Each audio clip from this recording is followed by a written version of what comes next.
വേണു എവിടെ? ഇവിടെ വന്നില്ല. എന്താ ചേട്ടത്തി, എന്ത് പറ്റി? പറ്റേണ്ടത് തന്നെ പറ്റി. ഇത്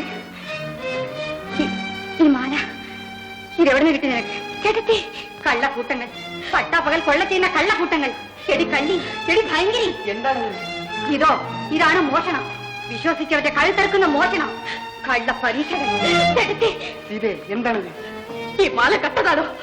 കട്ടത് അമ്മാവൻ പണയം വാങ്ങിച്ചതാണെന്നല്ലേ പറഞ്ഞത്? പക്ഷേ ചേട്ടത്തി,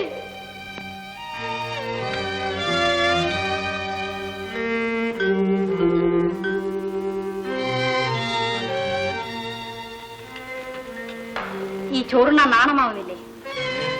എന്താ? എന്റെ കൂട്ടവുമായി ഓഫീസിൽ കൊള്ളയടിക്കാൻ കയറിയപ്പോൾ ഓർമ്മിച്ചോ ഉണ്ണുന്നത് ഈ ചോറാണെന്ന്? ഈ ചോറിനോട് സ്നേഹമുള്ളത് കൊണ്ടാണ് നീതി ചെയ്യിച്ചത്. നീതി? സ്വന്തം ഭാര്യയോട് അനീതി കാണിക്കുന്നതാണോ നീതി? രാധ ചെയ്യുന്ന അനീതിക്ക് രാധ തന്നെയാണ് ഉത്തരവാദി. ഞാനൊന്നും ചെയ്തിട്ടില്ല. ഒന്നും ചെയ്യാത്ത, ഒന്നും അറിയാത്തൊരു ശുദ്ധാത്മാവ്. ബന്ധുക്കൾ ഇവിടെ വന്ന് മാല മോഷ്ടിച്ചത് നീതിയാണല്ലേ? എവിടെയോ കിടന്നവൾക്ക് 10,000 രൂപ എടുത്ത് സംഭാവന ചെയ്യുന്നത് നീതിയാണല്ലേ? രാധേ, ഉണ്ണുന്ന ചോറിനോടും കെട്ടിയ താലിയോടും നന്ദികേട് കാണിക്കുന്നതാണ് നീതി അല്ലേ?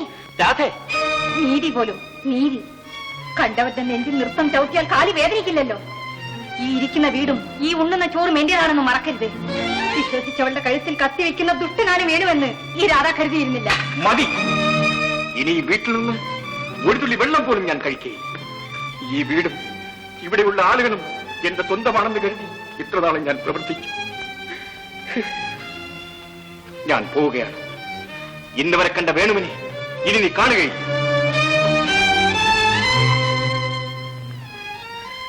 രാധ, നീ എന്നെ തെറ്റിദ്ധരിക്കുന്നു, അവിശ്വസിക്കുന്നു. എല്ലാം ഞാൻ സഹിക്കാം. എന്റെ രാധയെ ഓർത്ത്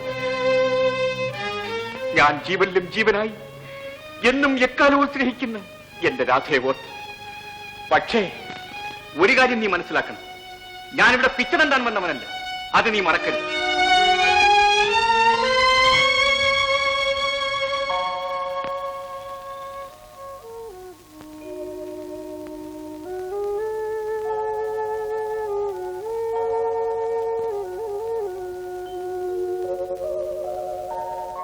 താരുണ്യം തന്നെ താമരപ്പൂവനത്തിൽ പൂവമ്പൻ പോറ്റുന്ന പുള്ളിമാനെ ഓടിപ്പോകാതെ